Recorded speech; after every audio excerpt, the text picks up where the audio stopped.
കൂട്ടുകാർ കാതികയിൽ അക്ബറിനെയും ബിർബലിനെയും കുറെ കഥകൾ കേട്ടില്ലേ? ഇന്ന് വീണ്ടും കാതികയിൽ അക്ബറിനെയും ബിർബലിനെയും ഒരു കുട്ടിക്കഥ. കഥ കേൾക്കാൻ തയ്യാറല്ലേ? കാതികയിലേക്ക് വീണ്ടും സ്വാഗതം.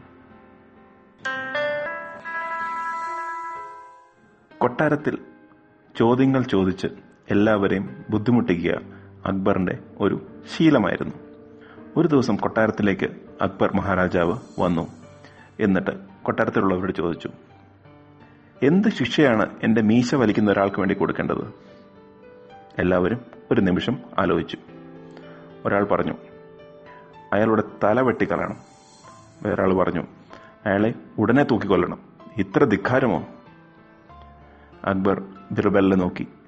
ബിർബൽ മിണ്ടാതെ ഇരിക്കുകയായിരുന്നു. ബിർബൽ, നിനക്കെന്ത് തോന്നുന്നു?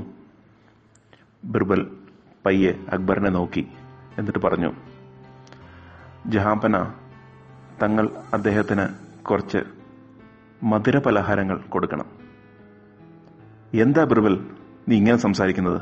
നിനക്ക് വട്ടായോ? ഞാൻ എന്താ പറയുന്നത് കേട്ടായിരുന്നോ? ബിർബൽ ശാന്തനായി പറഞ്ഞു, എനിക്ക് വട്ടൊന്നുമില്ല ജഹാംപന. എനിക്കറിയാം ഞാൻ എന്താ പറയുന്നതെന്ന്. എങ്കിൽ നീ പറ, എന്തുകൊണ്ടാണ് നീ ഇങ്ങനെ പറഞ്ഞത്? ബിർബൽ പയ്യെ പറഞ്ഞു, ജഹാംപന, അങ്ങയുടെ മീശ വലിക്കാൻ പറ്റിയ ഒരേ ഒരാളെ ഉള്ളൂ ഈ കൊട്ടാരത്തിൽ. അത് അങ്ങയുടെ കൊച്ചുമോനാണ്. ബിർബലിന് ഈ ഉത്തരം കേട്ട് അക്ബർ മഹാരാജാവിന് സന്തോഷമായി.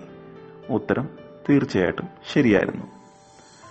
അദ്ദേഹം ബിർബലിന് ഒരു സമ്മാനവും കൊടുത്തു. കൂട്ടുകാരുടെ അച്ഛന്റെയും മുത്തശ്ശന്റെയും അമ്മാവന്മാരുടെയും മീശ വലിച്ചു പറിക്കാറുണ്ടോ?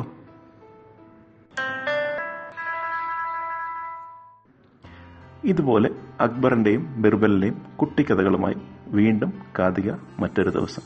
നന്ദി, നമസ്കാരം.